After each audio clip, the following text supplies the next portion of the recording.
So yun guys, natanggal namin yung isa at kumuha kami ng panibago. Ito siya guys, solar water heater. Yan, ito yun. So ikakabit namin ngayon. Hintayin lang namin yung kliyente. Yan, ilang galon to? 150 liter.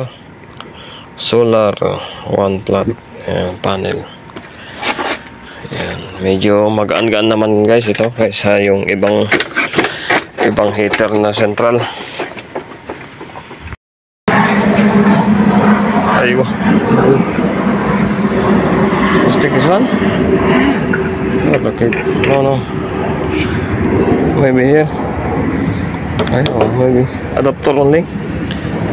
So guys, ito yung bago. Ayan, umuusok na itong ano.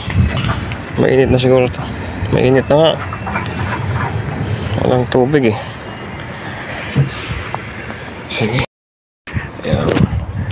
So ayan guys, natapos na namin na install. Ito na siya. Ayan, so na-connection na din natin. Ayan. Okay na. Leaking, walang leaking. Okay, number 1 ito pala sa kanya, desilylation.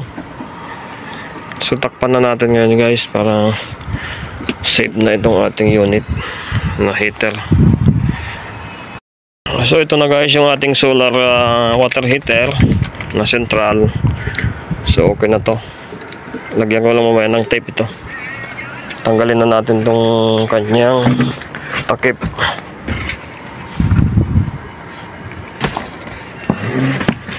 Okay. Oh, feel leaking eh.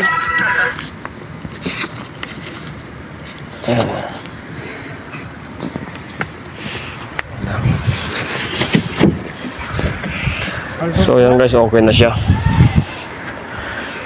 So hanggang dito na lang guys yung ating video sa pag-install ng solar water heater. Thank you so much sa inyong panonood. So lagyan ko lang ng tape to tape.